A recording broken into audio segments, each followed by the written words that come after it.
Welcome to Marquette City Commission agenda. Monday, September 9th, 2013.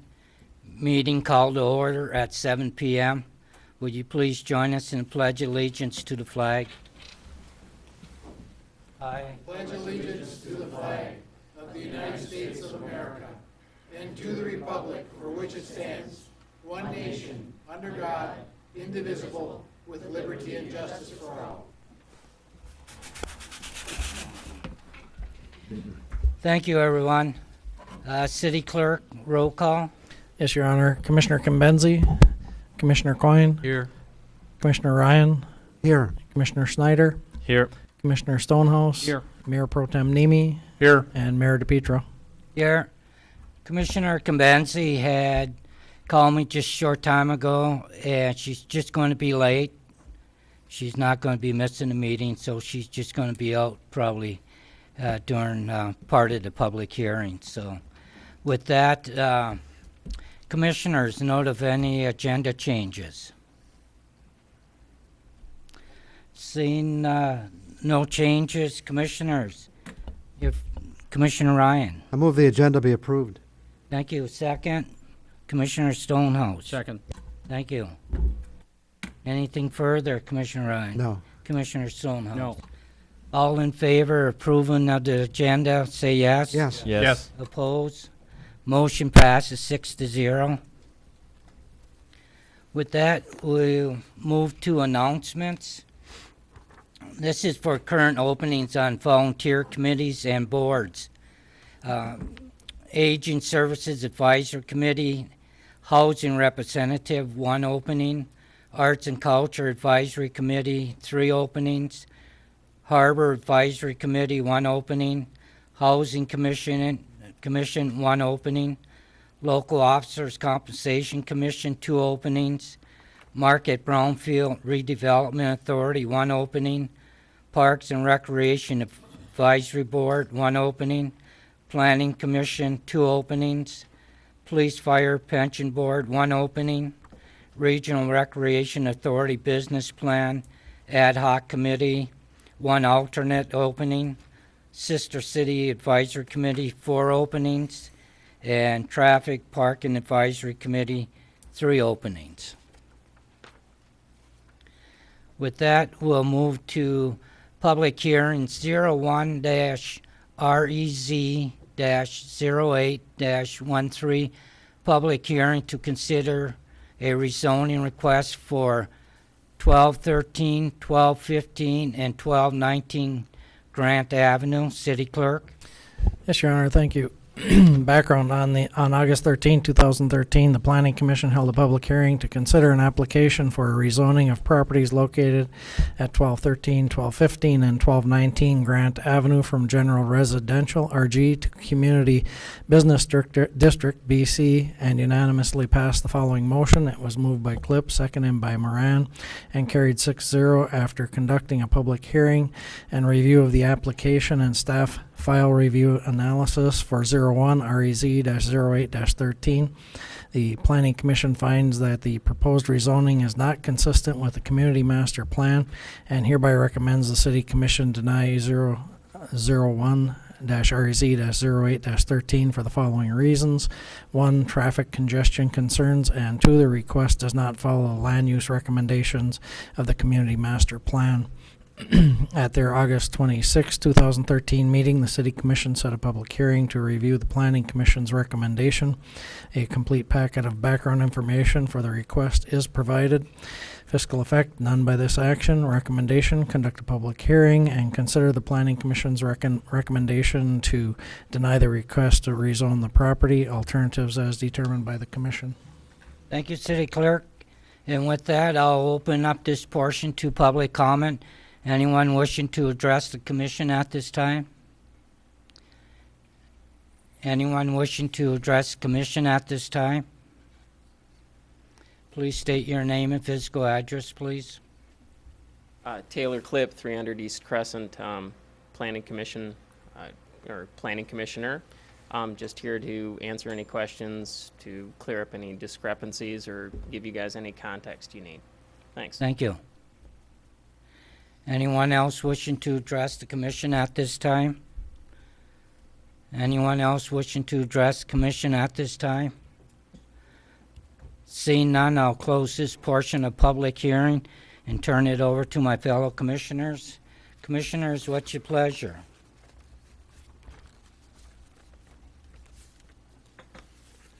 Commissioners, what's your pleasure? Commissioner Stonehouse. I motion to approve the Planning Commission's recommendation to deny the request to rezone the property. Thank you. Is there a second? Commissioner Nemi? Thank you, Your Honor. I'll second the motion. Thank you. Commissioner Stonehouse? I think the Planning Commission has really gone through it very well. I think they've looked at the pros and cons of it, and I agree with their recommendation. I think this is the best way for the city to proceed. Thank you. Commissioner Nemi? Well, I concur with Commissioner Stonehouse. The Planning Commission has given this matter considered hearing and gave us their best recommendation, and I think we ought to support it. Thank you. Any other commissioner at this time? Commissioner Ryan? Yeah, I'd say it's not a slam dunk for me, but I think the fact that the Planning Commission has analyzed this very carefully, I think some concerns were raised about changing the character of the neighborhood. I really like to see economic development go forward, and I think that this kind of development can be positive, but perhaps in this case it's not outweighed by the changes that would occur in that specific neighborhood. Thank you. Anything further, commissioners? Seeing no further discussion on this, I'll ask the question. There's a motion by Commissioner Stonehouse, seconded by Commissioner Nemi, to accept the recommendation of Agenda 1, conduct a public hearing and consider the Planning Commission's recommendation to deny the request to rezone the property. All in Your favor, Honor, say yes. I think the motion is to accept the recommendation to deny, not to consider it, but to accept the recommendation of the Planning Commission to deny this request. Isn't that what I just said? No, I think you said to consider it. Well, delete that, consider it. Thank you. I'll ask a question. All in favor, say yes. Yes. Yes. Opposed? Motion passes 6-0. Number 2, public hearing 02-REZ-08-13. Public hearing to consider a rezoning request for 1212 and 1214 Grant Avenue. City Clerk?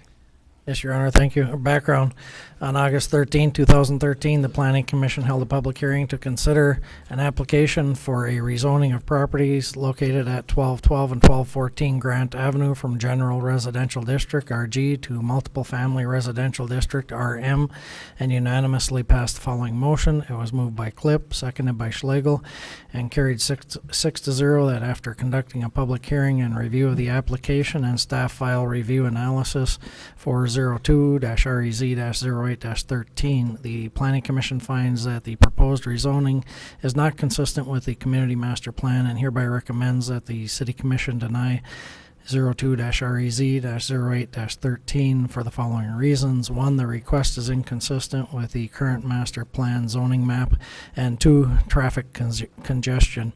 At their August 26, 2013 meeting, the City Commission set a public hearing to review the Planning Commission's recommendation. A complete packet of background information for the request is provided. Fiscal effect none by this action. Recommendation: conduct a public hearing and consider the Planning Commission's recommendation to deny the request to rezone the property. Alternatives as determined by the Commission. Thank you, City Clerk. And with that, I'll open this portion of the public hearing. Anyone wishing to address the Commission at this time? Anyone wishing to address the Commission at this time? Anyone wishing to address the Commission at this time? Seeing none, I'll close this portion of the public hearing, turn it over to my fellow commissioners. Also made a record show that Commissioner Convenzi is present at this commission meeting at 7:10 p.m. Thank you, City Clerk. Commissioners, what's your pleasure? Commissioner Schneider. Yeah, I move that we approve the Planning Commission's recommendation to deny the request to rezone the property. Thank you. Is there a second? Commissioner Stonehouse. I will second the motion. Thank you. Commissioner Schneider, anything further? I think the arguments were well made on the previous public hearing. You know, I do share Commissioner Ryan's concerns about, you know, I don't want to stand in the way of something that would be potentially positive economic development, but I don't necessarily think that this movement towards spot zoning really does the trick for the city, so I don't really feel it's standing in the way, and I appreciate the Planning Commission putting in the effort to review this for us. Thank you. Commissioner Stonehouse, anything further? Well, only that certainly I agree with the Planning Commission's recommendations on it. I think they did a very exhaustive study. Their recommendations are solid. I think we should support them. Thank you. Any other commissioner at this time? Any other commissioner? Commissioner Convenzi. I guess with just one thing, I think last meeting I spoke, my apologies for being late too. But I think I said at the last meeting that it was a planning commission that, I guess, you know, okayed the spot zoning for the one next to it, and now this, you know, and the city commission approved it. Now I feel like we're not approving it, so I just seems there's no consistency. I'll put it that way, and I guess it sends a difficult message, I guess, to the community. You know, either we're going to follow the master plan or we're not. And year to year, I mean, I don't know. I feel like we've let it happen once and now we're not letting it. So kind of the damage is on the corner, as some might say. You know, and I don't know if we're preventing more, but I guess my question is that, you know, if we're not going to change zoning and if there's going to be spot zoning, I guess I'm hopeful that we'll be a little more consistent. That's all. Thank you, Commissioner Convenzi. Any other commissioner at this time? Any further discussion, commissioners? Seeing none. There's a motion by Commissioner Snyder, seconded by Commissioner Stonehouse, to conduct a public hearing, consider the Planning Commission's recommendation to deny the request to rezone the property. All in favor say yes. Yes. Yes. Oppose? No. Motion passes 6-1 with Commissioner Convenzi voting no.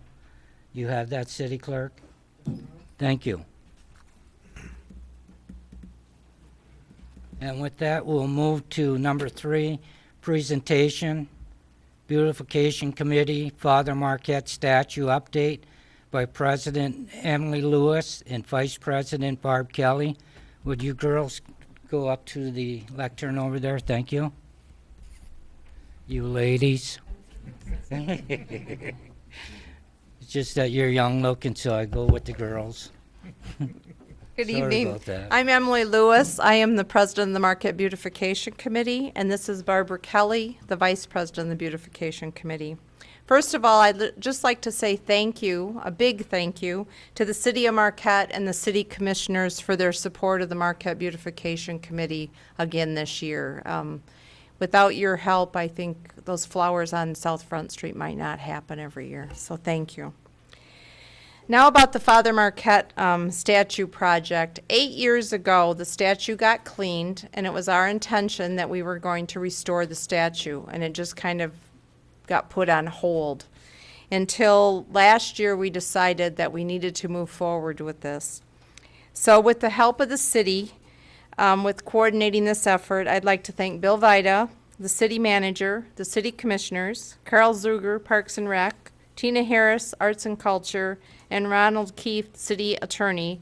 They came up with a plan that we took possession of the statue for a year.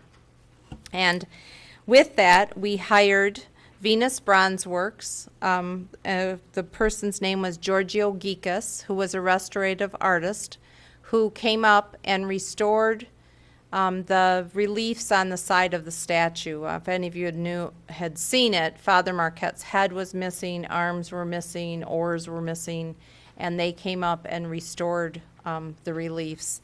Our goal was to have it all completed by July 15th, which we did, which celebrated the 100-year anniversary of that statue being in that location. On July 15th, we had a huge event, and it was immensely successful. It was a beautiful evening, and it was a collaborative effort, and I just would like to say that this was done by a number of organizations and groups in the city, and we wouldn't have been able to pull it off without them. First of all, the Arts and Culture Department really coordinated the event. The DDA, the Upper Peninsula Children's Museum, the Marquette City Band, the Marquette Regional History Center, the Wooden Canoe Heritage Association, Lake Superior Theater, Lake Superior Art Association, Marquette Maritime Museum, Lake Superior Community Partnership, Peter White Public Library, Doug Gens, and Jack Deal. And since this is our 35th birthday this year, we also made it a celebration of our birthday. And I just would like to say that a lot of area businesses provided all the refreshments that night. So it was a huge event, and I think, as Barb told me, almost all the city commissioners were in attendance, and it was just a great event. So thank you very much. So as you can see, we now have completed phase 1 of the project. But when we took this on, there were several goals we wanted to address, which was repair the reliefs, add lighting and landscaping, add handicapped accessibility, and fund the long-term upkeep of the statue. And another key thing that, as a committee, we wanted to do was to educate Marquette of who Father Marquette was and where the Father Marquette statue is. And I think we've accomplished that goal with the help of the Lake Superior Youth Theater. They put on a play called A Man Named Marquette, and it was written by the youth, and it was a wonderful performance. And I'd like to thank Sarah also for helping on that endeavor. The other thing was, I just would like to let you know that so far we have raised almost $50,000. We just found out this week that the Fraser Fund is going to be giving us $10,000. So we have gotten support from the Marquette County Community Foundation, the Shiras Institute, the Fraser Fund, and the Lewis G. Kaufman Endowment Fund, and the Herbanen Foundation.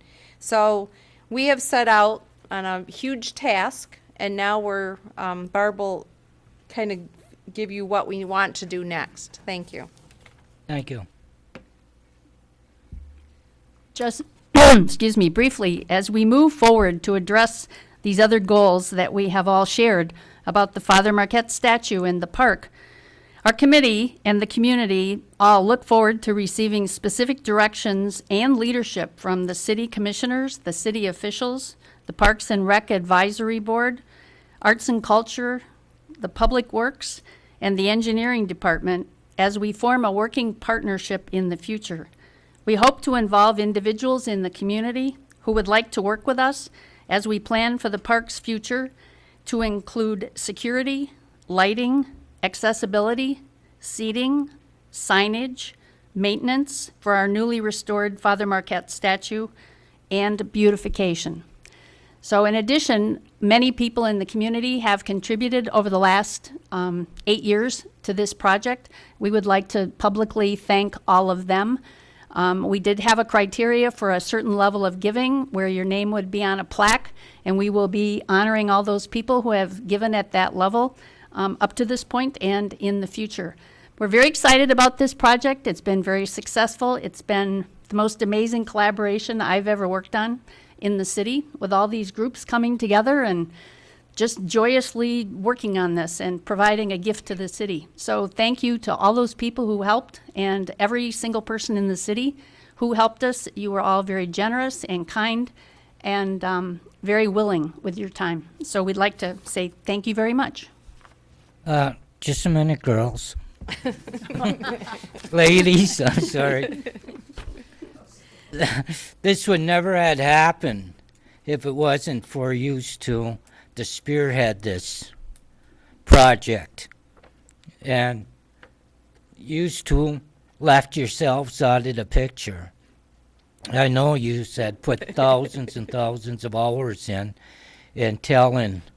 I know Barbara told her husband where to go and what to do continuous on this project. and many other people, but you got everybody together to work as a team. And we can't thank you two enough.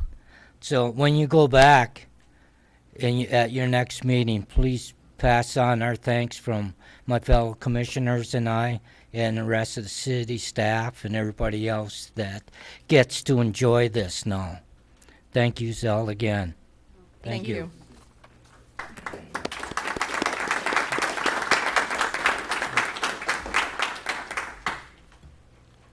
And with that, we'll move to number 4, proclamation, drive for Pledges Day. City Clerk?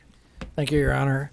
Whereas texting has become the way many people communicate today, which means some people are doing it at the worst possible time while they're driving, and whereas texting while driving is involved in over 100,000 motor vehicle crashes each year, often causing injuries and deaths, and whereas those who text while driving are 23 times more likely to be involved in some type of safety critical event as compared to those drivers who do not text while they drive. And whereas in 2009 AT&T launched the public awareness campaign, It Can Wait, to educate the public about the dangers of texting while driving by encouraging consumers to take the personal pledge not to text while driving. Now therefore, I, Johnny DePietro, Mayor of the City of Marquette, do hereby proclaim September 19th, 2013 as Drive for Pledges Day to focus attention on the danger of texting while driving, dated this 9th day of September 2013, and signed Johnny DePietro, Mayor. Thank you, City Clerk. And we see this many times in TV commercials where you see these 16, 17, 18-year-olds that were leaving school and heading home, texting their friends saying, "Where are you?" And they did get into a fatality accident, and they never did make it home. So we understand this is a very serious issue, and the more that we can make proclamations like this and educate each other, it's not just the young people, but drivers themselves. But it's just sad when we see the high school ones and in college and that don't quite make it through the rest of their school year. So with that, I thank everybody very much. Thank you.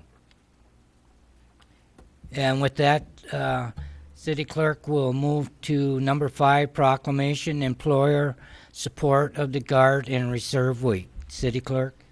Thank you, Your Honor. Whereas National Guard and Reserve forces comprise nearly half of our nation's military strength and are essential to America's national security, Reserve component forces stand ready to answer the call to serve, whether serving alongside active duty counterparts across the globe or responding to humanitarian crises at home and abroad. And whereas employers provide critical support to members of the National Guard and Reserve, allowing citizen warriors to serve whenever the nation calls, often foregoing financial gain and making sacrifices in the process.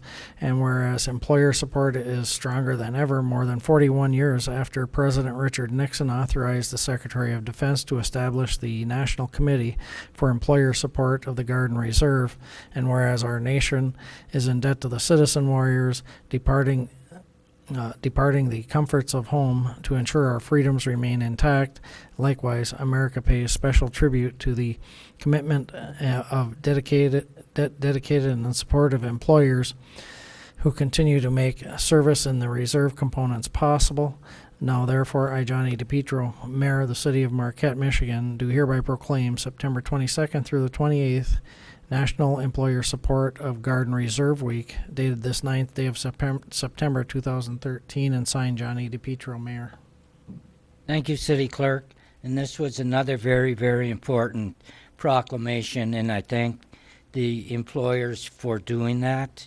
And I thank my fellow commissioners also for supporting this. So This is another very important proclamation. Thank you, everyone. And with that, we'll move to number 6, which is boards and committees. And I want to welcome new member Rusty Bowers, who has stepped up to the plate to come on the Arts and Culture Advisory Committee. Rusty, could you meet me up at the lectern? Thank you.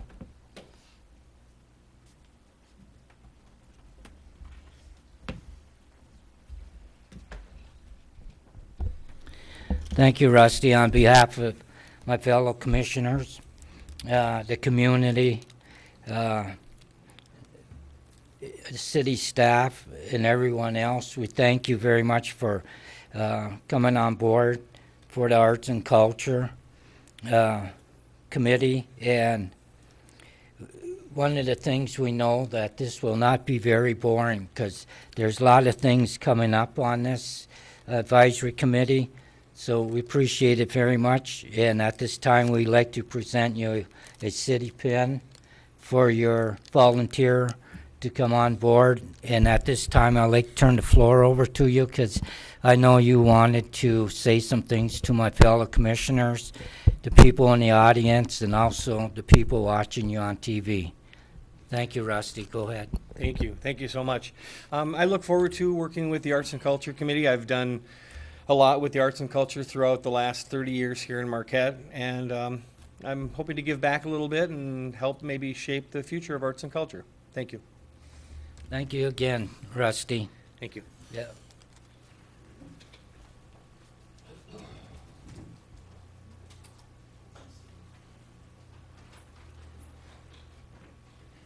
With that, we'll move to public comment. Comments may not exceed 3 minutes per person. Citizens may reserve time to speak on agenda items. This may result in an item being moved up on the agenda at the mayor's discretion. Anyone wishing to address the commission at this time? Please state your name and physical address, please.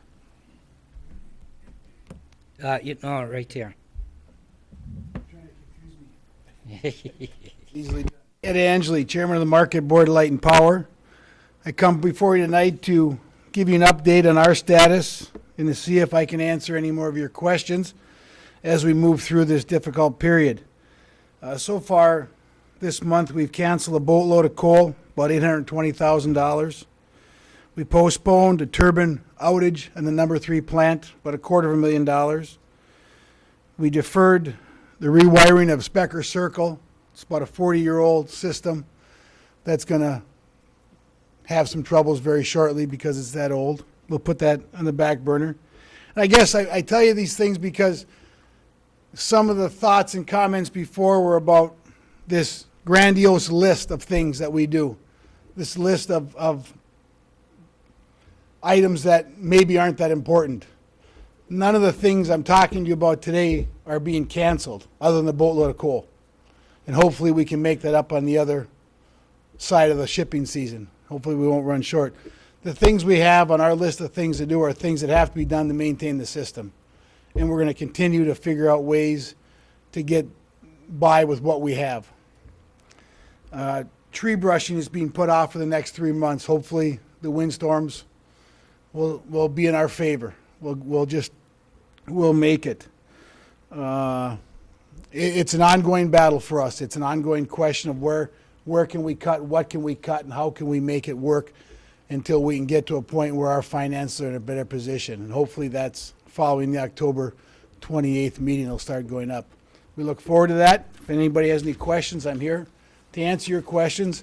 But I will also tell you that if you want a one-on-one session with any one of the senior staff at the BLP, if you have a question, a concern, something you don't understand, give me a call and I'll make it happen so that we can answer your questions. Thank you very much, sir, and I'm sure that some of the commissioners will be contacting you in the near future. Thank you. Thank you.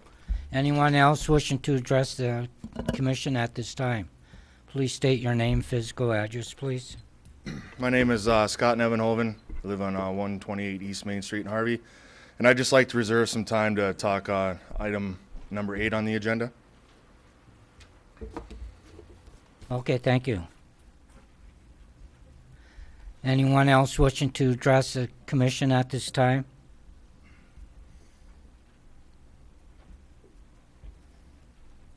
I'm Dave Campana at 1711 Grandview Drive, Marquette. I'm a member of the Brownfield Committee, and I would like to reserve time to speak on item 12, just to answer any questions you may have on it. Thank you, Dave.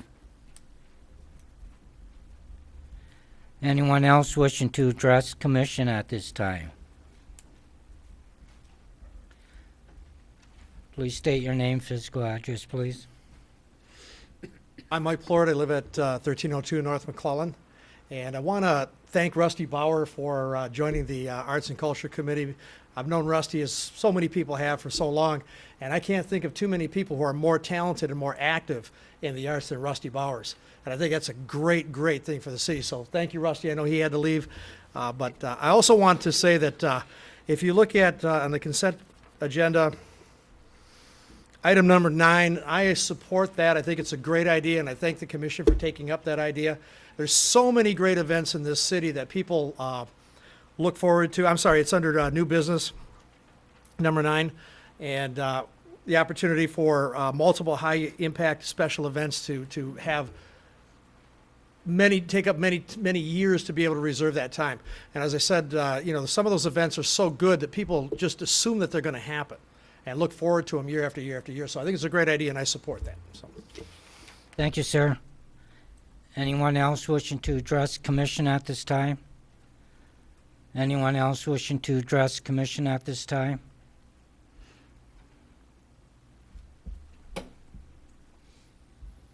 Frank Jeff Barito, 350 East Ridge, Marquette. These are my opinions. We appreciate the long requested improvements to pedestrian safety. Please now place emphasis on the 3rd and Washington intersection and on Washington Street at McClellan Avenue. August 12th, Mr. Coyne mentioned that at the latter intersection, one must decide if they want to die or to go to the store, prompting Ms. Compenzi to snicker. There is no possible humor to this situation, especially for children, the elderly, and for people with disabilities, for whom it truly is a matter of life and death. August 26th, Mr. Coyne motioned to commit to 3 years of park use by the Blues Fest. Mr. Nemi seconded, even though he admitted putting the cart before the horse. Mr. Ryan said this denies a public opportunity. He, Mr. Schneider, and Ms. Compenzi sought the 3-year deal, but to follow the proper procedure, while Mr. Stonehouse sought to approve the next year only. 3 of you voted to deny the public process. I believe Mr. DePietro, Coyne, and Nemi. The votes were hard to discern, and they were never sorted out at the meeting or in the minutes. We all like Blues Fest, so it's no big deal, other than the 3 members' latest breach of public process. And where is a record of this in the minutes? August 12th, someone recommended we use our $9,000 check to purchase fruit trees to plant along the east-west trail corridor. A great idea because it benefits the public as a whole. If the money goes to this use, please retain the remaining natural habitat along the corridor, especially on the slope. Plant only in the grassy areas. September 3rd at 5:30 p.m. at McCarty's Cove, a photographer awaited his subject's arrival to photograph them on the dune with the lighthouse in the background. The commission is occasionally reminded that most every outdoor photographer in town uses the same vantage. I politely mentioned the fragility of the grasses that hold our beach together, pointing to the obliterated top of the dune and the path to it. He replied that he pays more taxes than I do, as if the amount of taxes that someone pays entitles him to damage a priceless resource that belongs to everyone. Marquette is blessed with the greatest of people, except for an elite minority who think they're better than or are more entitled than the rest of us. It's all about them. He's yet another example of someone who's so blinded by his own cause he loses sight of the splendor that led him to set his camera up there to begin with. The man refused to identify himself. Years ago, the city sent letters to all known photographers asking them not to set their subjects on the dune grass. If the latest culprit pays so much in taxes, you ought to know who he is. Please send him and all local photographers the letter. Thank you, sir. Anyone else wishing to address the commission at this time? Anyone else wishing to address the commission at this time? Anyone else wishing to address the commission at this time? Seeing none, I'll close this portion of public comment. Move to number 7, to the consent agenda. Commissioners, what's your pleasure? Commissioner Coyne? I move we approve the consent agenda. Okay, thank you. Commissioner Namey? I'll support it, but I have a slight change to that motion. We need to withdraw check number 57112 to Commissioner Snyder, so he may abstain from it. Separate that out of the bill Accept payable. that change. Okay, thank you. There's a motion by Commissioner Coyne, seconded by Commissioner Namey, to approve the consent agenda as presented. All in favor, say yes. With the exception. Okay, as amended. That's what I meant to say. Okay. Delete that, presented, City Yep. Clerk. So all in favor, say yes. Yes. Yes. Opposed? Motion passes 7-0. Commissioner Namey. Thank you, Your Honor. I make a motion that we approve check number 57112 in the amount of $89.40 as reimbursement to Commissioner Snyder for travel. Thank you. It was to Escanaba to the Governor's Economic Summit. Thank you, Commissioner Coyne. Thank you. There's a motion by Commissioner Namey, seconded by Commissioner Coyne. All in favor, say yes. Yes. Yes. Opposed? Motion passes 6-0. Would the record, is that right? Yep. Commissioner Coyne? Yep. Anyways, would the record show that Commissioner Schneider abstaining? Thank you. With that, we'll move to new business number 8, Lakeview Arena, Superior Hockey LLC, City Clerk. Thank you, Your Honor. Background. Recently, the city has been approached by Superior Hockey LLC to establish a full-service hockey pro shop at the Lakeview Arena. Superior Hockey LLC recently acquired Marquette Hockey Incorporated, DBA Hockey Central. The desired space is the former Rangers office space on the west end of the building, approximately 1,000 square feet. They are requesting a 3-year lease at $10 per square foot with consideration of site improvement fee relief. Fiscal effect, the Lakeview Arena Fund would realize an additional revenues of $10,000 annually with an approval of the lease request. Recommendation, direct the city attorney to prepare a lease agreement with Superior Hockey LLC to provide a full-service hockey pro shop at Lakeview Arena. Alternatives as determined by the commission. Thank you, City Clerk. Commissioners, what's your pleasure? Comment on this? Sure. Citizen Anyone? wants comment? Scott Nevenhoven wants comment. Yes, that's right. Mr. Nevenholm?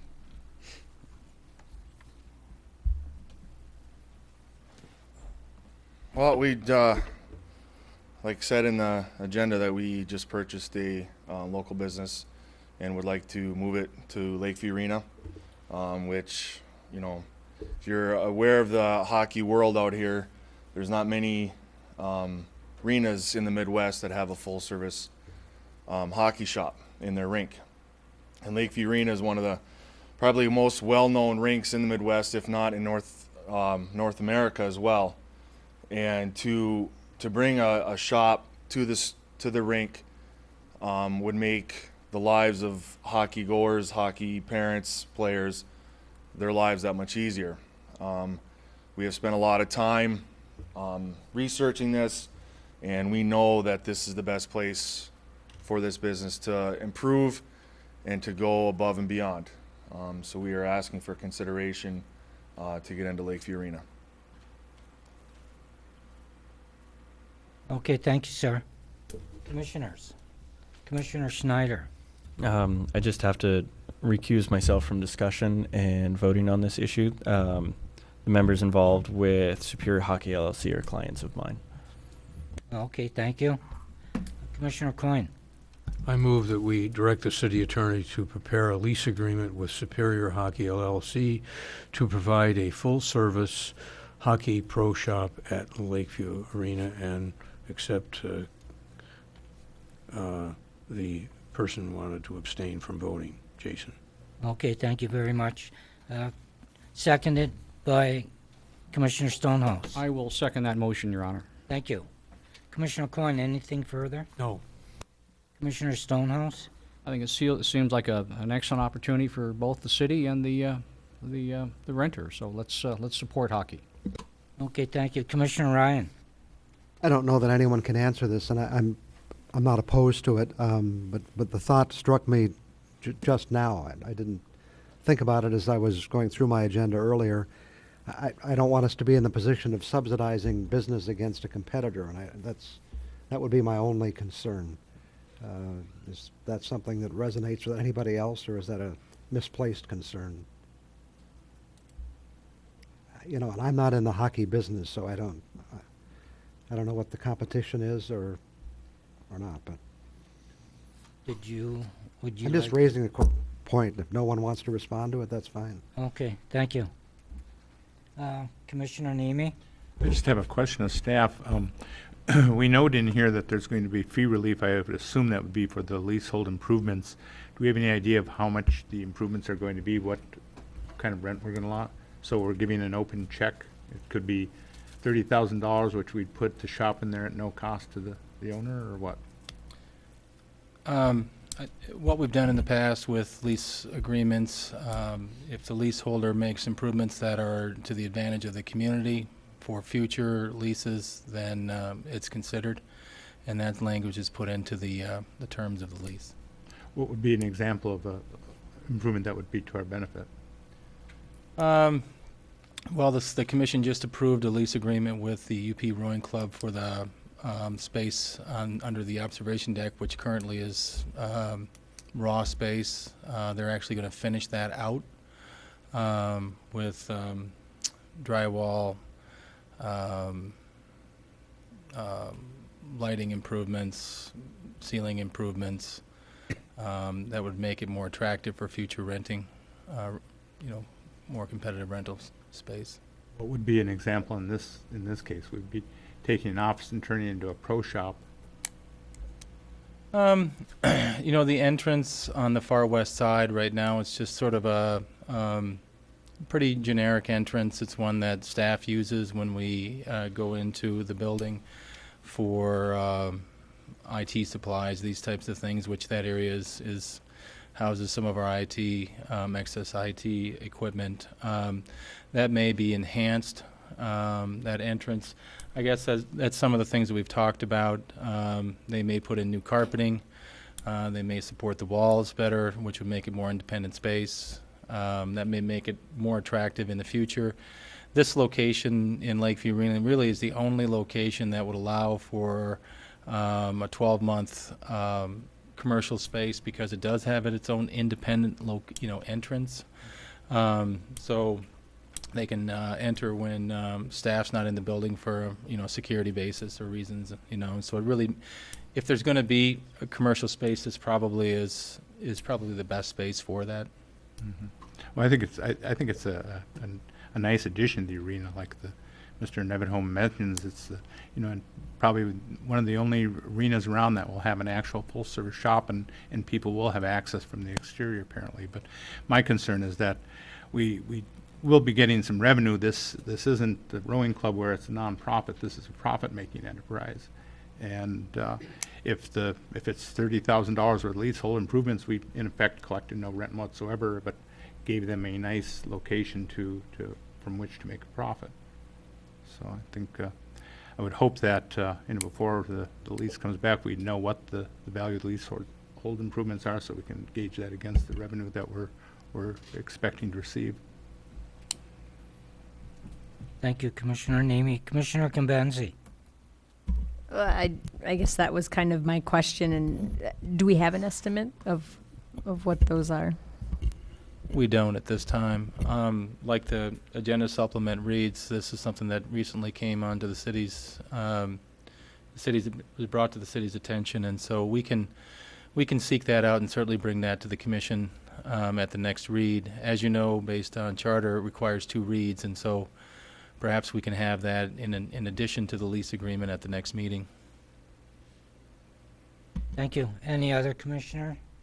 Commissioner I want to add that I am in support of it. I think Commissioner Nemi brings up, some good points. So if those could get cleared up, I think next time we should be all on board. So thank you. Thank you, Commissioner Convenzi. Any other commissioner at this time? Seeing none. There's a motion by Commissioner Coyne, seconded by Commissioner Stonehouse, to accept the recommendation of agenda number 8 and direct the city attorney to prepare a lease agreement with Superior Hockey LLC to provide a full-service hockey pro shop at the Lakeview Arena. I'll ask the question. All in favor, say yes. Yes. Yes. Opposed? Motion passes 6-0, showing Commissioner Schneider abstaining. Thank you, City Clerk. With that, we'll move to number 9, City Commission Policy, Multiple Year High Impact Special Events. City Clerk.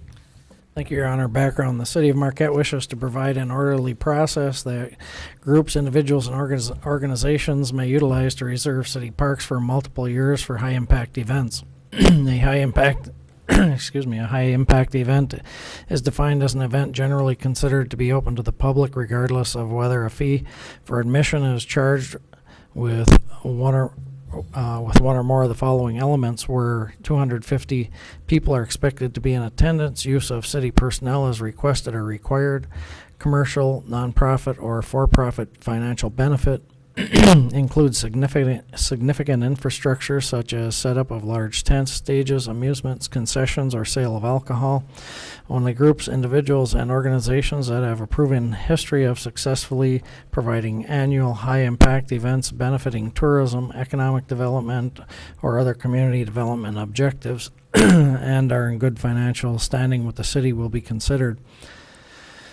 Due to event size, location, and availability of facilities and services, the following city park sites are deemed to be most appropriate for holding high-impact events: Elwood Matson Lower Harbor Park, Presque Isle Park, Shires Park, and the Tourist Park.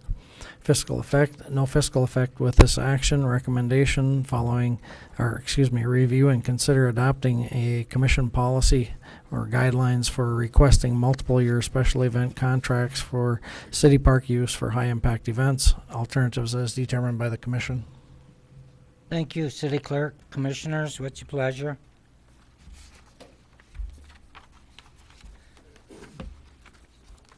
Commissioner Stonehouse. I will motion to adopt the city commission, to adopt the guidelines for requesting multiple-year special event contracts for city park use for high-impact events. Thank you. Commissioner Convenzi. I'll second that. Thank you, Commissioner Convenzi. Commissioner Stonehouse. Well, I think this does address an issue that we've discussed before. It puts some order into the process. I think it's a reasonable way to proceed, and I certainly support and commend the staff for being able to put it together on such short notice. Thank you, Commissioner Convenzi.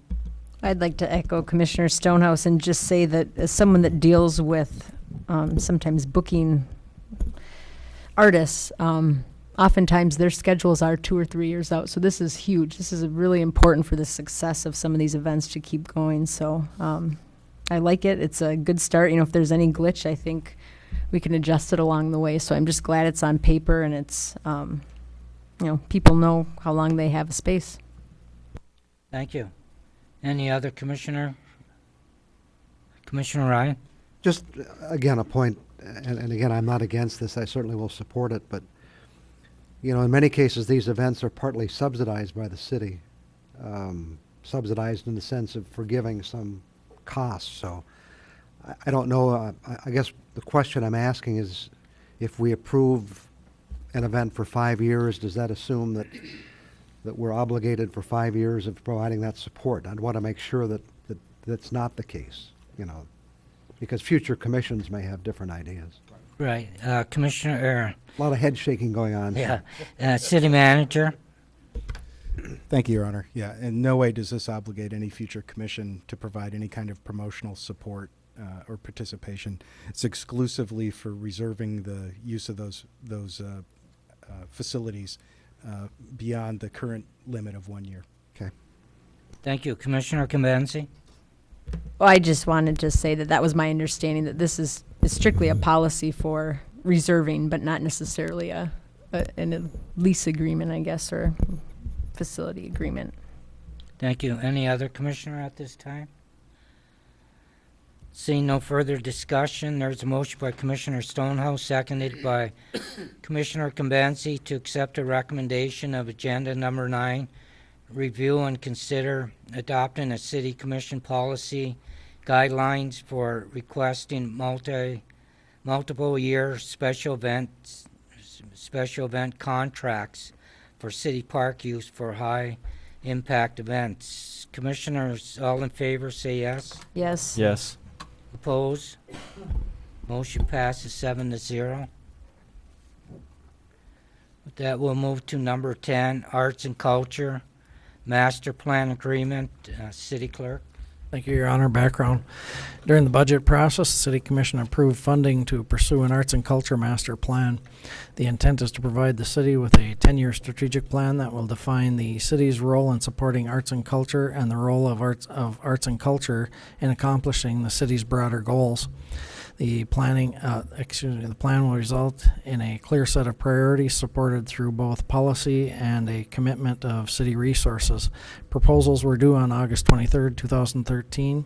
The city received 2 proposals. Staff has reviewed the proposals using a scoring matrix defined in the RFP specifications. The outcome of the review is as follows. Christine Harris Connections, Creative Community Builders at a cost of $17,810 and a score of 512, and WorldLink Communications had a cost of $14,600 and a score of 313. The commission budgeted $15,000 toward the project in the FY 13-14 budget. Fiscal effect, the Arts and Culture Division has $15,000 budgeted in the FY 13-14 professional service budget. Any increase in the project cost would require a budget adjustment. Recommendation, approve the Christine Harris Connections Creative Community Builders to conduct a community planning process for an arts and culture master plan in an amount not to exceed $17,800. Approve a budget adjustment and direct the city attorney to draft a contract. Alternatives as determined by the commission. Thank you, City Clerk. City Commissioners, what's your pleasure?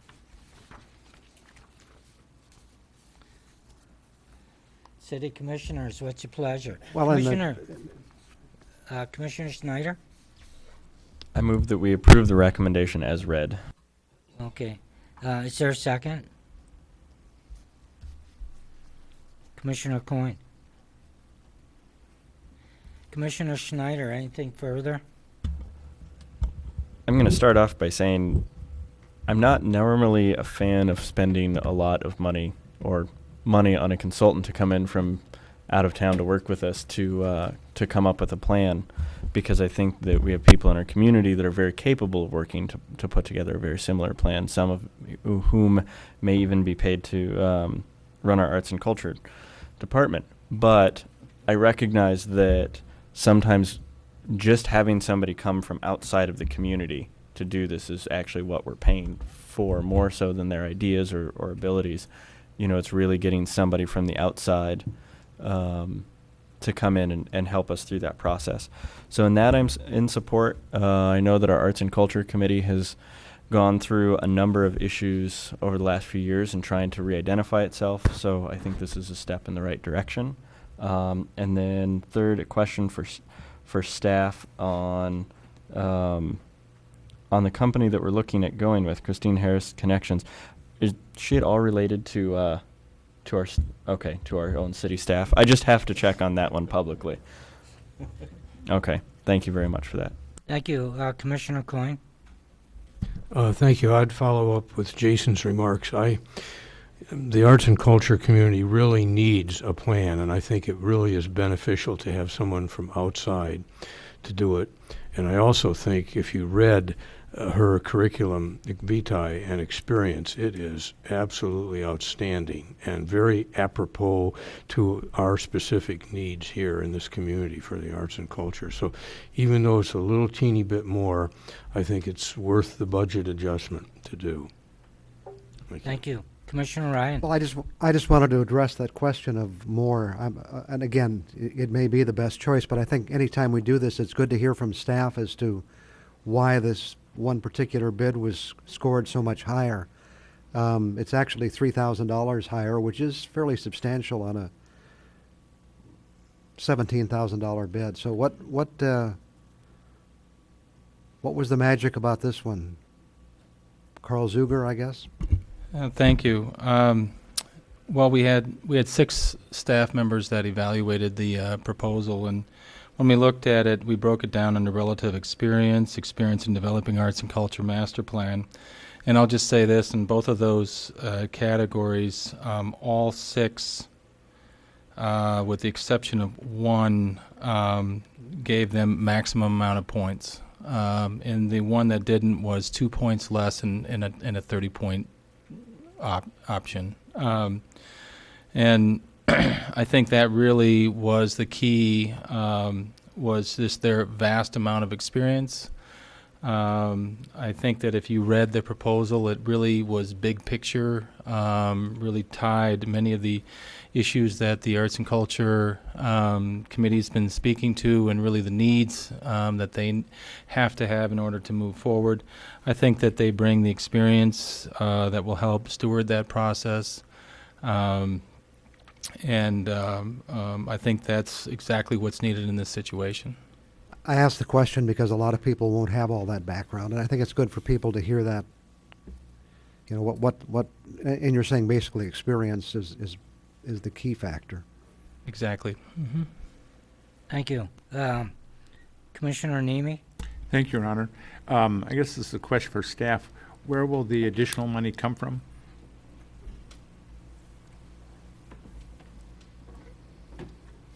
Thank you, Commissioner. Well, we're actually, this is a worst case budget amendment. The CFO I know and Director Zuger have already been discussing potential ways to bring this back down into $15,000, what the budgeted amount was. And so we're looking at this as a preemptive opportunity so that we can award the contract as it's written, but we expect to go back and try to whittle this back a little bit. Okay. There might be a few things from the standpoint of travel or from coordinating some meetings that staff could take back on from what was proposed, but we would take it out of fund balance for whatever the remaining amount might be over $15,000. Thank you. Any other commissioner at this time? Commissioner Conbenzi? I just like to thank staff. I do think they picked the right one when I looked through this. I think 2 of the reference cities they mentioned I have been to recently and seen what's going on, and there's some great things happening. So I do think the scoring was appropriate, and I also appreciate staff looking at ways to maybe cut that back more and fit it in the 15,000. So I think it's a win-win. Thanks. Thank you. Any Commissioner Stonehouse? 2 things. We did, of course, commit to the Arts and Culture Committee we would do this. We would bring in the consultant and have the report done and work them through it. So I think it's one we need to follow through on. Second, I think I actually was at a conference and heard her present, and extremely impressive. So I'm very anxious to see the product that will come out of this. Thank you. Thank you. Any other commissioner for further discussion? Any other commissioner? Seeing none, there's a motion by Commissioner Schneider, seconded by Commissioner Coyne, to accept a recommendation of agenda number 10, approve Christine Harris, Connections Creative Community Builders, to conduct a community planning process for Arts and Culture Master Plan in amount not to exceed $17,810. Approve a budget adjustment and direct the city attorney to draft a contract. Commissioners, all in favor say yes. Yes. Yes. Yes. Opposed? Yes. Motion passes 7-0. Thank you. We'll move to number 11, South Front Street traffic markings. City Clerk. Thank you, Your Honor. Background, the City Commission requested the city manager to direct staff to study traffic calming measures along the Front Street corridor through the DDA district. Excuse me. The Marquette Police Department took the lead on the project in consultation with the Engineering, Public Works, Community Development, and DDA. The group devised 2 recommendations for immediate implementation. The first recommendation was the placement of warning signs to be located at select crosswalks on the road center line. These signs were purchased by the DDA and installed by Public Works.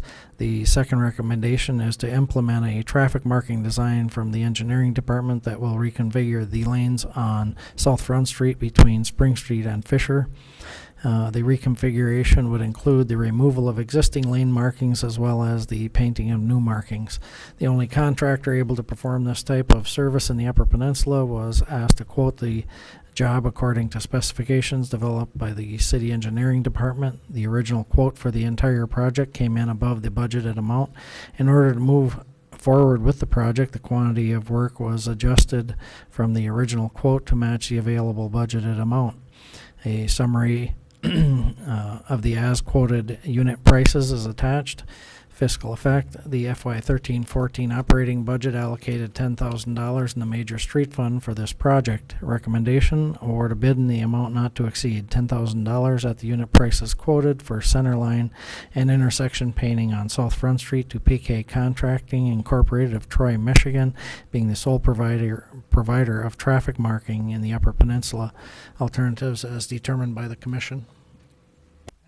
Commissioners, Captain Blake Rebolt, Uniform Patrol Officers Captain, is present for any questions. He would like that the commissioners have any thoughts or concerns. He would be more than happy to address them. Commissioner Schneider. I'm going to move that we approve the recommendation as read. Thank you. Is there a second? Commissioner Ryan? I'll support it. Commissioner Schneider? Sure. I think this is a great project. I think the signs that we've seen downtown have helped significantly in slowing down traffic and making it safer for pedestrians. I've had a lot of great comments on it. I think this is a next phase is a really, really good step. I know that the public can't see the maps that I'm looking at right now about how the lines would be done. I think it's a great improvement in that area. I'm in that area quite a bit, and it does get fairly dangerous. I think it'll slow it down. I do, however, think that it's a temporary measure. This is paint. You know, it's not going to be seen in the wintertime, as well as even though the paint is going to be there, there's still no physical barriers. Even like those bright yellow signs that are down there, there's something physical that slows people down. And this is still going to be a wide open intersection. So I hope that as the commission goes into its next budget cycle and the cycle after that, we actually look at reducing the size of the streets and actually road diets. I think this is, again, a wonderful first step, but I would like to see a road diet follow this up in a year or two, just to make it even safer for pedestrians in there. But I appreciate staff coming forward with this. I think this will be a great improvement. Thank you. Commissioner Ryan? Appreciate the quick response on this. This was just brought up a short time ago, this year, and already we've seen things in place. But I'd like to use my time to ask Captain Rebolt.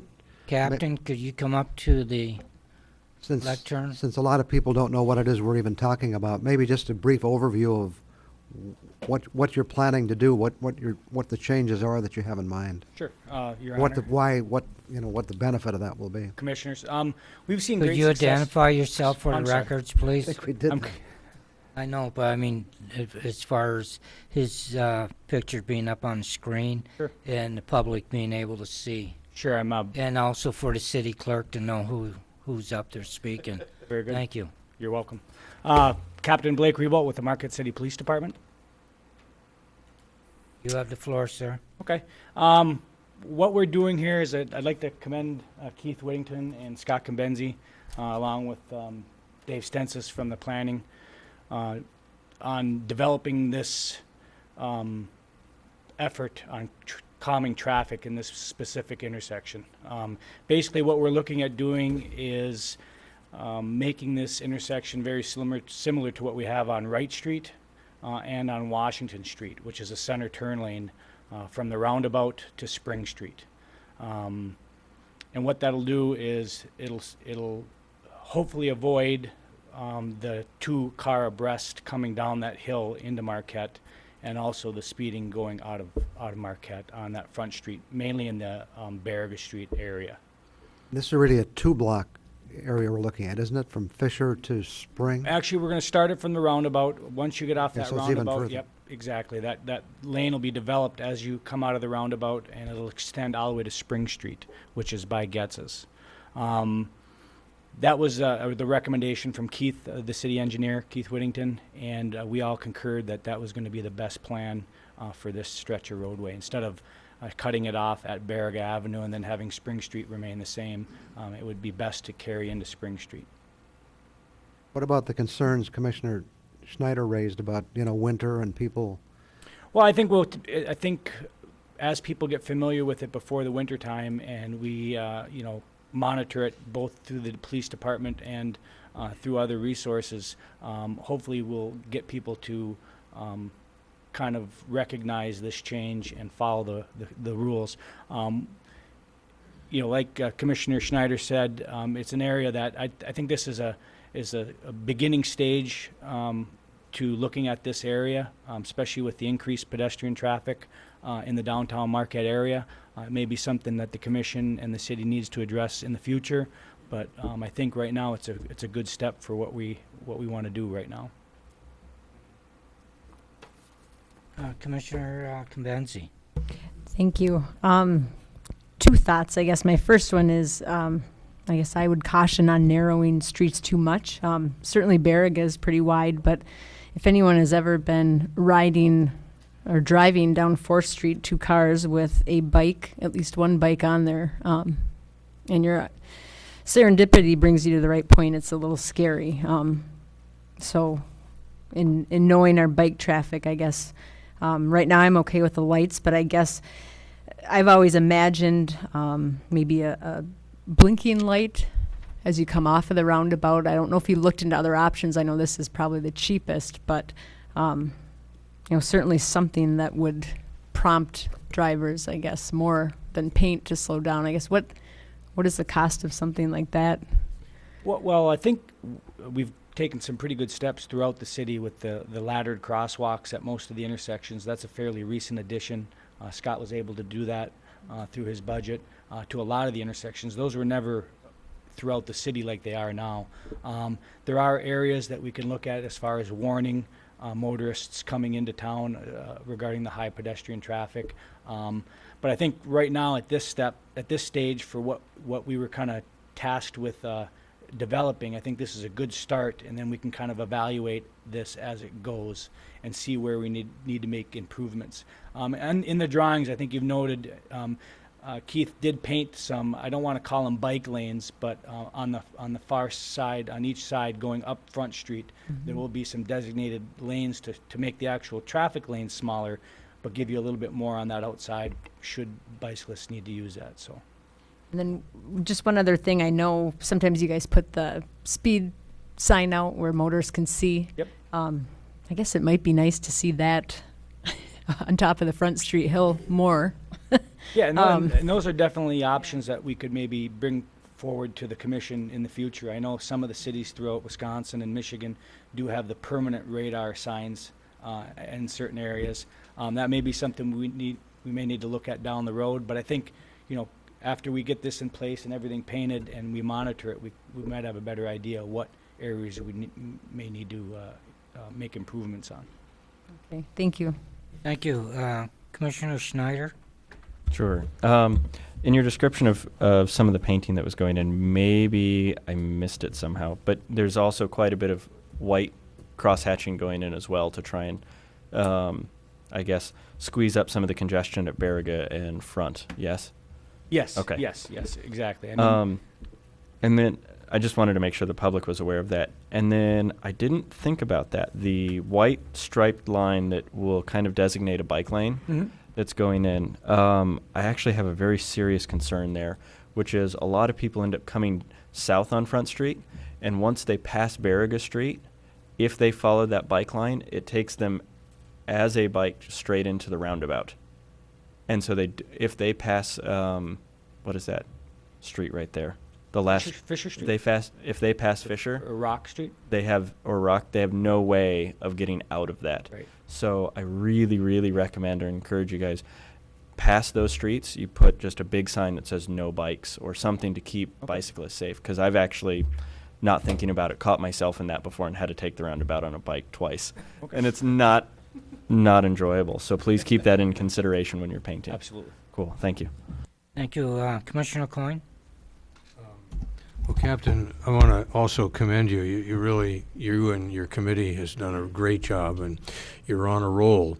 I have two. I'd like you to continue such a great job, and Washington and 3rd Street is I wasn't joking when I said, I have to choose cross the street or die. That was not a joke. That is serious, and it really has been tremendously better on Front Street. I mean, that's just great. And I think we ought to do something at that other intersection.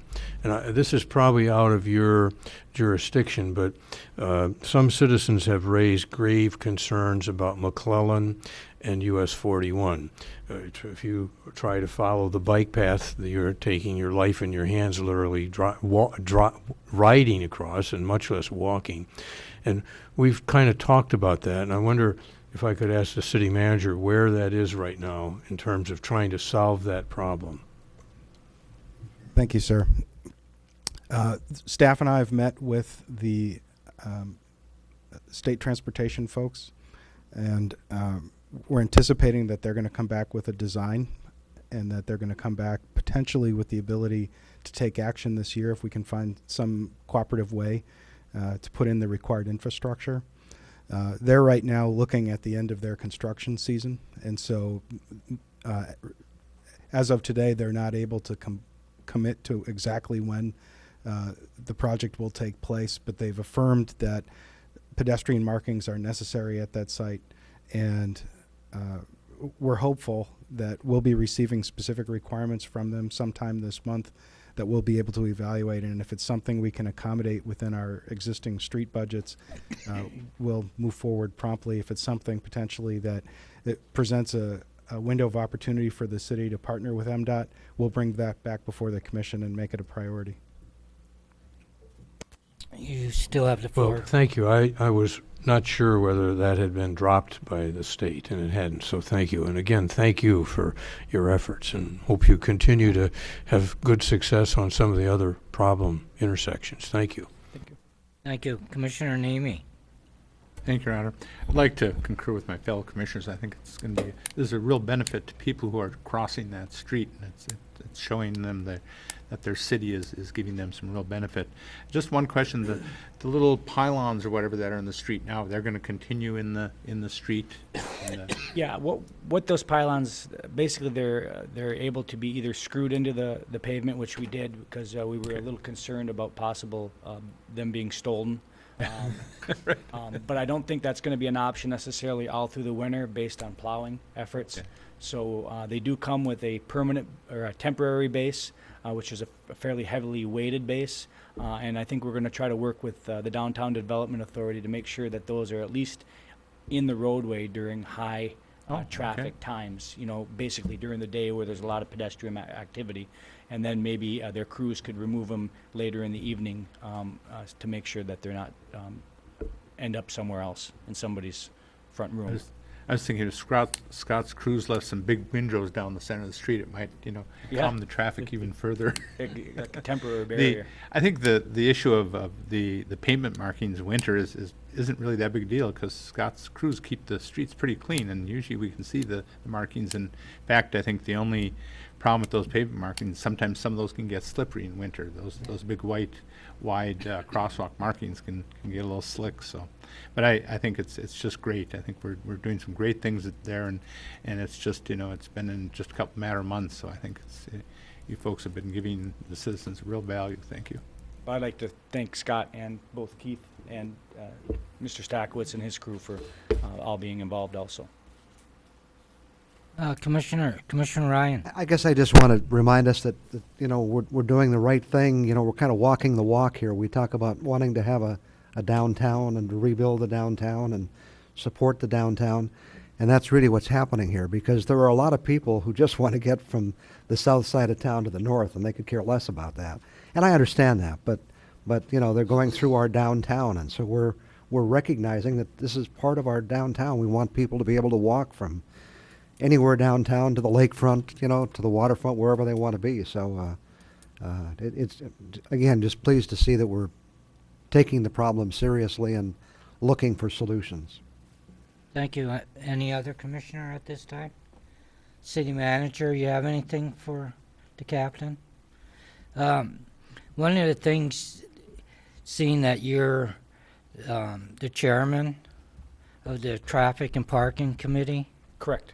I'm the liaison. I'm the city liaison. Correct. And so, anyways, you know what's going on all the time with the traffic flows and where or not to put no parking signs and to install, you know, parking only. But one of the things, and you hear this all the time, like as you expand, like on looking at Washington Street from Front to Fourth, because of all the pedestrian crossing, are you looking at adding more of those green pedestrian EO right-of-ways? It's a possibility. Those are mainly, if you notice in a lot of the other communities that are having those type of signage, they're at areas where there's non-signaled crosswalks. They're areas where they don't have like a stoplight or some type of signal.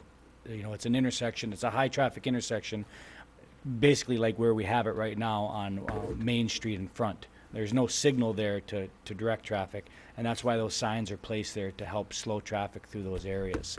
So we may look at expanding that. We may look at other options. I mean, you know, I know some of those intersections, like Commissioner Coyne had mentioned, can get a little sketchy, especially with turning on the right hand on the red lights, especially during busy hours. But those are things that we could work maybe a little bit better on with enforcement through the police department and better educating the public on the rules of the road regarding those type of intersections. Exactly, because I know that people on 3rd Street, I mean motorists on 3rd Street between Bluff and Washington, headed south, and they're going to turn right onto Washington. They think they have the right-of-way, even though pedestrians are already in the crosswalk. Right. And a pedestrian does have the right-of-way. So how do you educate them? Now, those green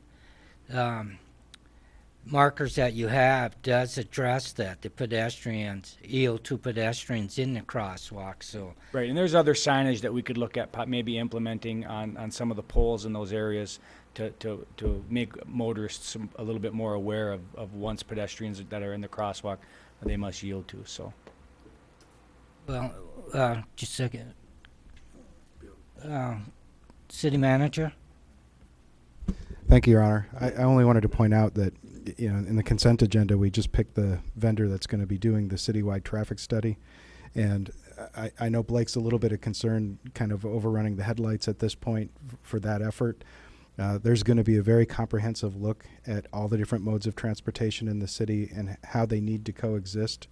And these are all suggestions I know that he's been queuing up as part of his duty as the liaison on that committee. Hopefully we'll bring them back, and I believe part of the plan will be very similar to what we did with the roundabout. There will be Channel 21 videos. There will be a lot of public input opportunities, a lot of education associated with getting the word out for some of the changes that no doubt will come from that study. So I appreciate Captain Rebolt giving us a little preview of what we're hoping to see, but hopefully when we get the study completed, we'll be able to give a very comprehensive answer. Thank you, City Manager. That's why I wanted my fellow commissioners to ask, because the captain did take time out of his busy evening schedule to come here, and for us not to ask him any questions would have upset him very much. So with that, fellow commissioners, any other questions for the captain? No. Thank you, Captain. You're dismissed at Right. this time. Thank you. Commissioners, There's a motion by Commissioner Schneider, seconded by Commissioner Ryan, to accept the recommendation of Agenda 11, award the bid in amount not to exceed $10,000 at the unit prices quoted for center line and intersection painting on South Front Street to PK Contracting, Inc. of Troy, Michigan, being the sole provider of traffic marking in Upper Peninsula. Commissioners, all in favor, say yes. Yes. Opposed? Motion passes 7-0. Thank you. With that, we'll move to number 12, bids for West Washington Streetscape Varidia. Thank you.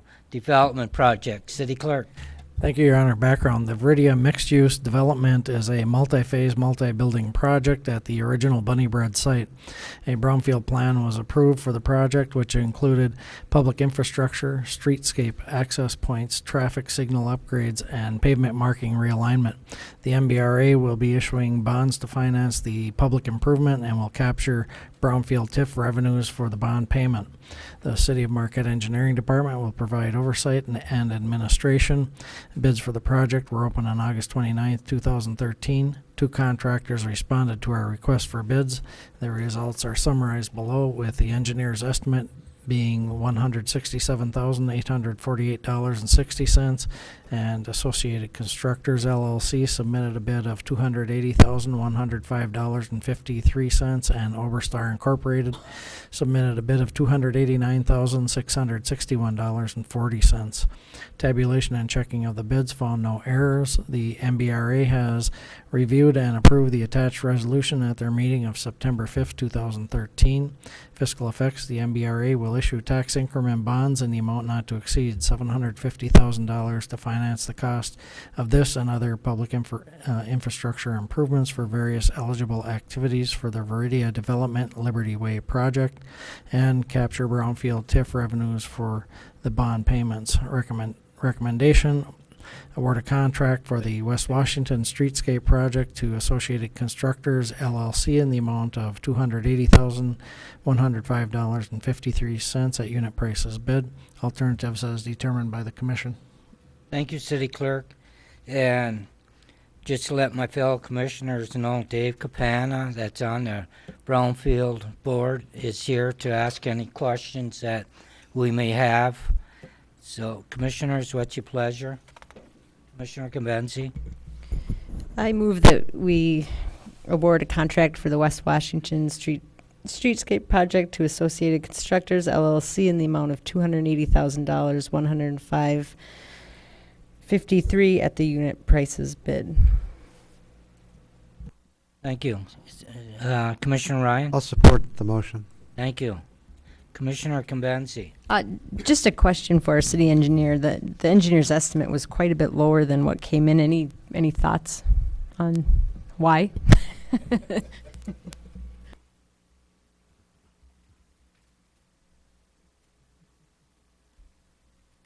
All kinds of thoughts, but 3 main factors, I guess. One being the time of year. We're getting towards the end of construction season. Contractors right now are so busy they can't even finish what they got now, so they're just swamped, so there's really no competition out there. The other factor is the small size of the job, so that has a lot to do with it. So putting those factors together just increases the cost. It's just what it is. I didn't mean to put you on the spot with the 2 coming in so close. I mean, it's obvious that, their pencils were sharp, so that's all I have. Thank you, Commissioner Convenzi. Commissioner Ryan? These were all things that we agreed to when we first went into this project, but maybe you could just, either you or Dave, take a minute to explain what it is we're talking about here. We're really talking about the sidewalk on Washington Street and traffic signal upgrades. Yeah, this part of the project, there's actually 2 phases to this project. This would be the first phase, which has to do with the area fronting the new Veridia development there. So there'll be a new sidewalk streetscape, which would be trees and some plantings in between the boulevard and the curb.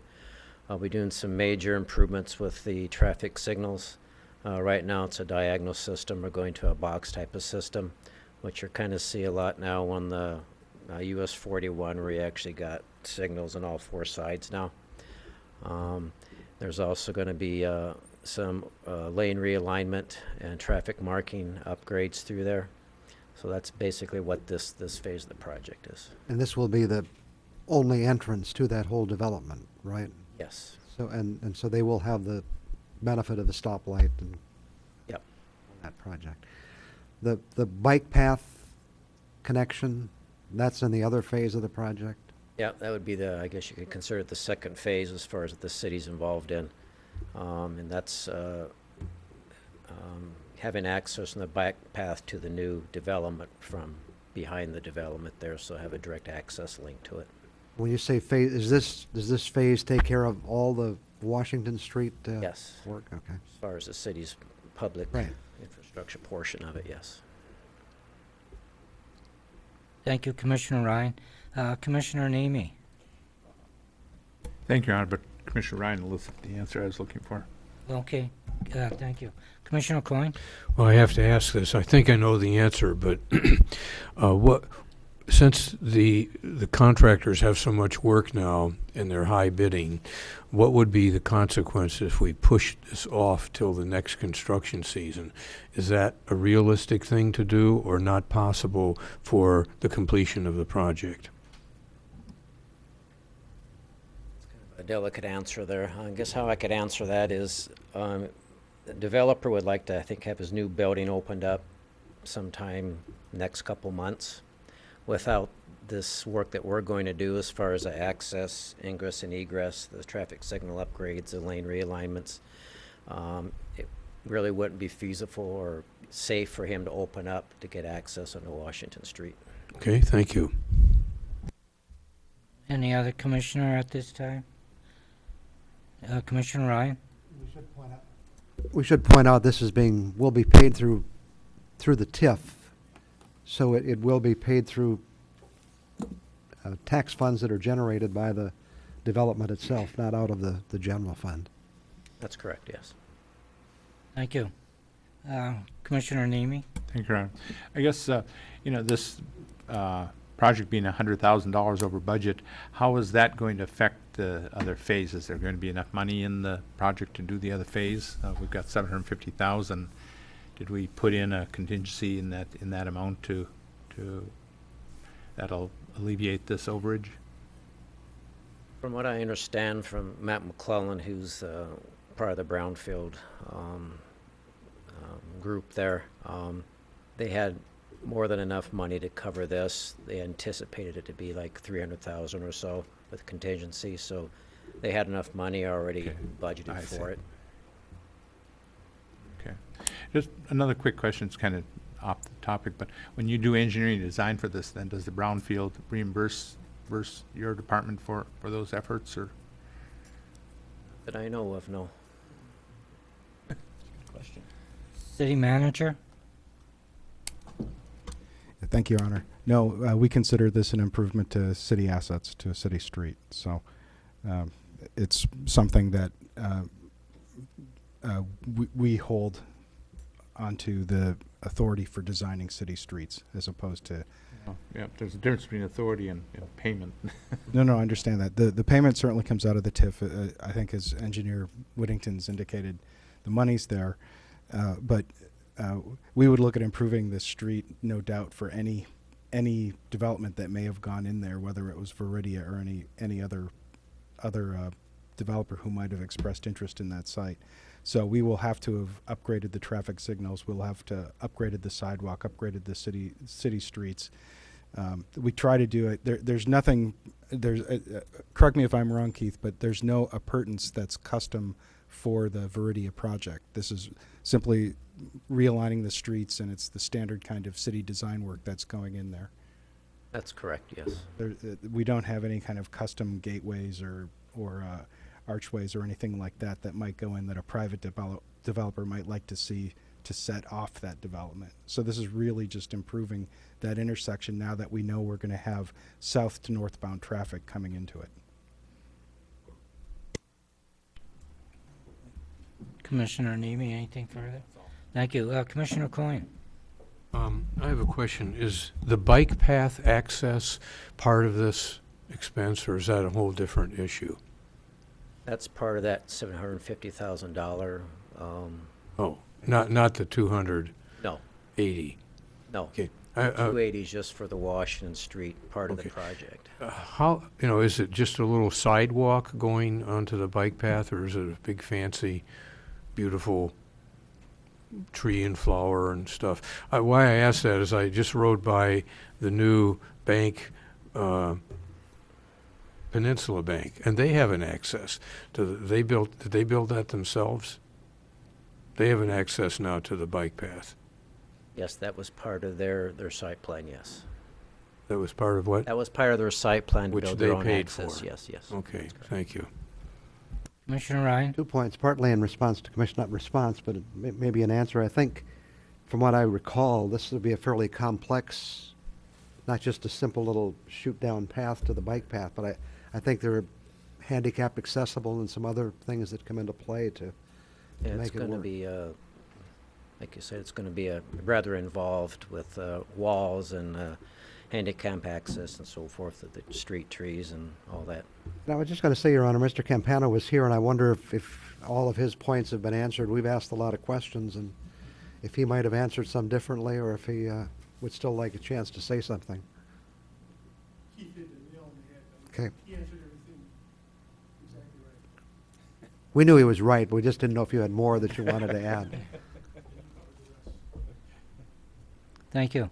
Any other commissioner further discussion? Seeing none, I'll ask a question. There's a motion by Commissioner Cabenzi, seconded by Commissioner Ryan, to accept a recommendation of agenda number 12, award a contract for the West Washington Streetscape Project to Associated Contractors, LLC, in the amount of $280,105.53 at the unit prices bid.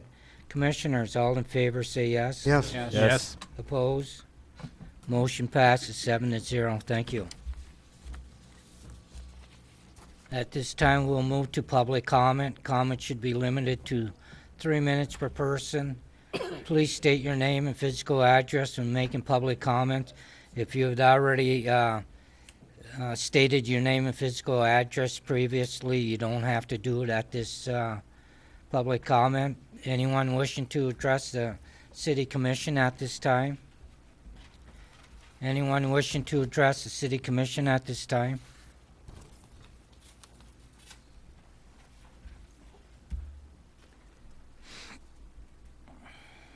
These are my opinions. August 12th, Mr. Vita told me of his plans to restore the damaged Founders Green Space this fall. Because this needless loss concerns many residents, Mr. Vita is asked in his closing comment to tell us what restoration is planned and how this will replace 20 to 30-year-old trees. We'd also discussed indigenous plantings just north of Whetstone Creek for aesthetics as well as for erosion control. August 26th, on a BLP increase, you started off on the right track by discussing all the necessary data to arrive at a sound decision. You even considered the plight of low-income people. In fact, Mr. Coyne admitted that most of those who are for the increase are the ones who can pay the most easily. He suggested delaying your vote until October 28th to give us 90 days to adjust. A no vote on August 26th would force the BLP to return with another plan, he said. The attorney then said you must vote for or against what the BLP presents, an 8.5% increase for each of the next 3 years. This is why you needed to vote down the proposal as advised on August 26th, to give our public utility a due chance to return with a one-year option in plenty of time for your October 28th vote. Instead, Mr. Ryan motioned to vote October 28th to approve all 3 years of increases.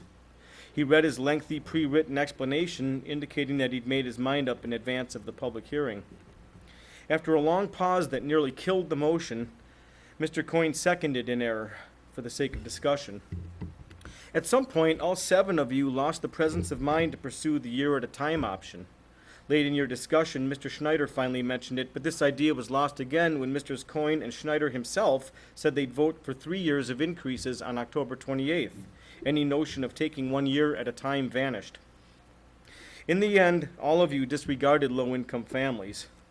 Nor did anyone mention how certain students and residents will fall subject to double and triple whammies as a result of the city's $320,000 projected increase over 3 years, plus NMU's $620,000. You needed to either not second the motion or to vote it down. You're urged to reschedule a hearing to defeat the motion, so to give our public-owned utility the needed time to present a 1-year option in advance of your October 28th vote, and to analyze the results in a year. Yes, BLP managers can better plan if granted 3 years of increases this year. However, if their data is correct, they'll receive all 3 increases anyway. The year-at-a-time option offers the versatility of adjusting the increased percentages for years 2 and 3 and to account for the myriad of variables that can arise. All parties involved had everything to gain and nothing to lose. You usually perform better on business items. This time you took your eyes off the ball on a matter that affects us all. And what's the answer to Ms. Compenzi's question of where we can cut $107,000 in each of the next 3 years' budgets? Thank you, sir. Anyone else wishing to address the commission at this time? Anyone else wishing to address the commission at this time? Seeing none, I'll close this portion of public comment. Turn it over to my fellow city commissioners. Commissioner Compenzi. Thank you. Again, I'd just like to apologize to my fellow commissioners and the public for being late. I was at a school board meeting, so still doing business. The only thing I want to bring up, I guess 2 things. Very successful Beer Fest weekend. Lots of people in from out of town. In fact, several conversations I had with people was surrounding the economic advantage that brings to our community. So I enjoyed meeting people from all over the state, from out of the state, and hearing their comments about what they like best about Marquette. The second thing, there is a grant. The Michigan Council for Arts and Cultural Affairs has a rather large capital improvement grant, up to $75,000. And I know that the Beautification and Restoration Committee would like to make universal access to where the statue is now. And I would urge city staff and certainly the city manager to look into this grant. The deadline is September, or actually I think it's October 1st. It's coming up quick, and it does provide for opportunity, I guess, to capture a lot of state funding with this. So I don't know if staff has looked into it, but certainly just want to put it on their radar because they only come up once a year. They're competitive, but I think we've got a project, should the city want to go that direction, basically with most of the funding behind it. And that's it. Thank you. Thank you, Commissioner Compenzi. Commissioner Schneider.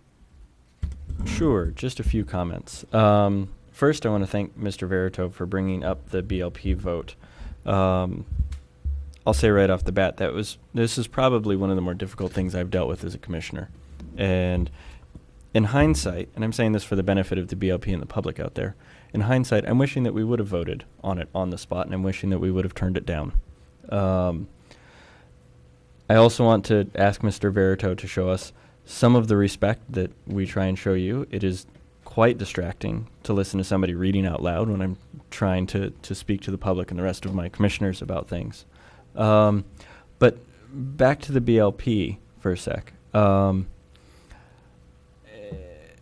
Besides my feelings on our vote, since we made that vote, I've received a letter telling us about all of the things that they're going to have to cut back on, or that they are cutting back on, because of our vote to postpone this for 3 months. And now they've come into our first public comment to tell us all of the things that they're going to have to hold back on. And they're going to have to cut because of the vote. I've received letters from some of their employees saying that they might have to go on layoff and all of these things. And I'm really starting to get very frustrated with the cavalier attitude of the BLP on this one. I understand that they're in a difficult position, and according to what they had said in front of us at the last meeting, it's their fault they're in this position. And it takes some real audacity to come in here and tell us that it's our fault that they're in this position to have to cut. And I recognize that we need to be able to move the prices upwards to be able to cover their costs. But I think that the attitude about it is exceedingly frustrating to work with. You know, I'm not sure right now how I'll vote on October 28th, but it does make it very difficult to find an amicable solution. And I really wish that they would have listened to some of us when we said, you know, let's just do the 1 year thing, and that'll give us some time to figure out where to go without having to delay 3 months and, you know, possibly turn it down again. So I just wanted to be able to let those thoughts out, and thank Mr. Verdo for bringing it up and reminding me that, yeah, the BLP issue is an issue at hand. I appreciate all the commissioners deliberating over it. I know that conversation was difficult, but I think that's how we do our job. Thank you, Commissioner Schneider. Commissioner Nemi. Thank you, Your Honor. I think Commissioner Snyder brings up a good point. Certainly, I support the BLP increase, and I think if we were to do it in 1 year, we're going to have a 25% increase versus an 8% increase. So, because they need the money, and I do have some concerns, like Commissioner Snyder, about I don't know if it's cavalier attitude, but the you know, all these changes that are suddenly coming. I'm not saying that they're not needed, but you know, I would assume that in October we will vote. And perhaps one thing we could have, maybe the city manager could request from the BLP. Their audit isn't completed yet, but I'm certain their financial statements are, their basic revenue and expense statements, balance sheet, etc. I think it would be good for us to see those statements, even though I'm sure the audit report hasn't been completed yet, but you know, obviously at the end of the fiscal year they've got those completed for submission to their auditors, so they have to be shared with us also at this point. I think they would provide us information on the need for the rate increase. Thank you. That's all I have. Thank you, Commissioner Nemi. Commissioner Stonehouse. Just a couple quick things if I can.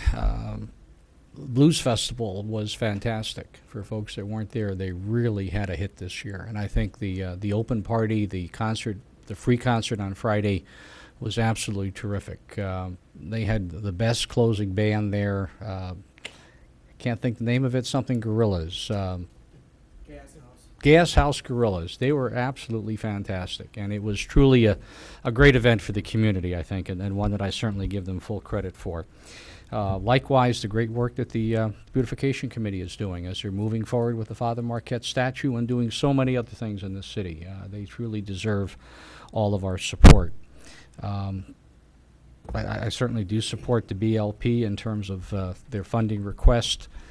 I agree there's some things I'd like to see, but certainly this is a business decision, it's a business case, and you've only got so much money in the bucket, and when the bucket is empty, you're not going to do things. And that's exactly what they're telling us, and we have to realize we've enjoyed very low power rates for a very low time, or rather a very long time. And all things need to be taken in perspective. The rates will certainly go up. Does that make it unconscionable in terms of the rest of the city, or rather the rest of the Upper Peninsula or the rest of the state? It doesn't. We're still among the lowest anywhere. So we have to look at everything in perspective. All that said, October 28th will be coming up. Nothing further. Thank you. Thank you, Commissioner Stonehouse. Commissioner Ryan. Well, I didn't plan to say anything about it tonight, but since the rest of you have raised points, I think we're playing with fire. You know, there's a board elected by the citizens of Marquette to run the Board of Light and Power. They've made a decision that to operate, they need this revenue. They've hired a professional consultant to come in and study the data. We haven't done that. We're just sitting here kind of winging it. I don't think you need it. I don't think you need it. Well, you know, they need it. And you know, I'll just say it again. We're playing with fire. This is as Commissioner Stonehouse said, this is one of the lowest cost utilities anywhere. And it'd be different if they had a history of lavishly spending their money.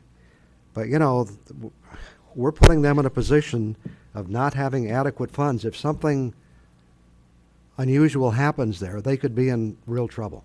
And I think for them to come here and tell us that is not wrong. I really don't. And so, as I said, I didn't plan to speak on this, but you know, this community has elected a board to run that. We have a very small role to play, which is to approve their rate increase, and or not approve it. But I think they've made their case. You know, this commission has raised water rates at least that much. You know, and certainly we're concerned about what impact this has on citizens. But what is the impact if this power plant runs into serious problems? So anyway, I'll just leave it at that. Thank you. Thank you, Commissioner Ryan. Commissioner Coyne. Well, I'll also chime in. I'm not offended by the Board of Light and Power's demonstration to us, the needs and the problems that they're facing. I mean, that's a prudent thing to do. But I don't think the world is going to end between now and October 28th. I don't think the motion would have, even 1 year would have passed. So that's why I asked to put it off, to give people time to adjust their finances accordingly. And I intend to fully support the motion on October 28th. I have two comments. The KBIC and Sioux tribes tonight, through the city pass-through, gave to varied deserving organizations over $250,000, which is just huge. It was in small sums, but it added up to a lot of money and a lot of good. And regarding the proclamation regarding texting while driving, I would just add texting while walking. I actually had someone at Econo Foods, I was pulling in, and I actually saw them coming. They were texting, and I stopped my car, and the young man ran into my car, the side of my car. Now, is that any more? I mean, fortunately, I saw him, but that's just as dangerous as texting while driving, texting while walking across the street, across Econo parking lot. That's just stupid. And I would hope that people would not realize that's not very smart to do. And I didn't put a dent in my car, but he was kind of embarrassed, I must say. That's all I have. Thank you, Commissioner Coyne. And with that, it was just about a year ago, if Captain Blake Rebo recalls, about 7:30 in the morning on West College and H Street, a girl was walking across the intersection taxiing, and she walked into one of the school buses en route to the high school. And she was delivered to the emergency room due to the fact that she was taxiing and not paying attention. So that is not unusual, and Commissioner Coyne does have a valid point, and Captain Blake has proof of it on his personal injury accident report. So anyways, with that, on September 15th, wastewater treatment plant supervisor Mark O'Neill will have 20 years of service, and September 18th, Marquette Fire Captain Steve Hodges will have 25 years of service. September 24th, heavy equipment operator, I forgot to put his name down. I'll get you next week.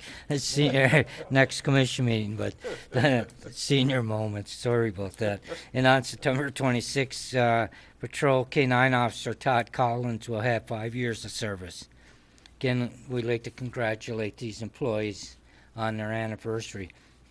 And I, too, would like to congratulate the organizers of the 5th Annual Michigan Brewers Guide for holding the UP Fall Beer Fest at Marquette's Lower Harbor and Matson Park with 3,500 tickets sold.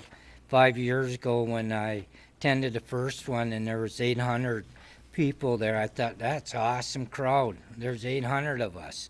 And 5 years later, it's 3,500 and that. So it just shows you that there is interest in that business. And also, I'd like to, at this time, ask the city manager, Bill Fida, to announce when his next community office hours will be, along with the location, time, plus any other subject he'd like to address. Thank you. City manager. Thank you, Your Honor. Well, I'd like to share also my thanks for all the great support that the volunteers in the community gave this weekend. We had, in addition to the Beer Fest, the Xterra Triathlon, we had the UPAWS Strut Your Mutt, and they're reminders that for any taste, for anything that people like to do here in Marquette, all you have to do is go out and look for it, because there's a huge amount of community support standing right next to you who's making all these great things happen. And so please keep it up, keep the great work up. That's what makes Marquette different, and that's what makes us really special. The next community office hours are going to be this Wednesday, 9/11, at Marquette Public Library in the community conference room on the west side of the building. And so we'd look forward to having people show up anytime between 10 and 12. Share their great ideas and reflections. Also like to respond to the resident interest on the Founders Landing. We've gotten some feedback as well from many people. We're waiting till towards the end of the fall planting season to try to take that on. Arborist Alberts has got that on his list of things to do. And nothing further, Your Honor. Thank you. And on September 24th, heavy equipment operator Luke Chapman will have his first year of service. Thank you, Luke. And with that, we're adjourned.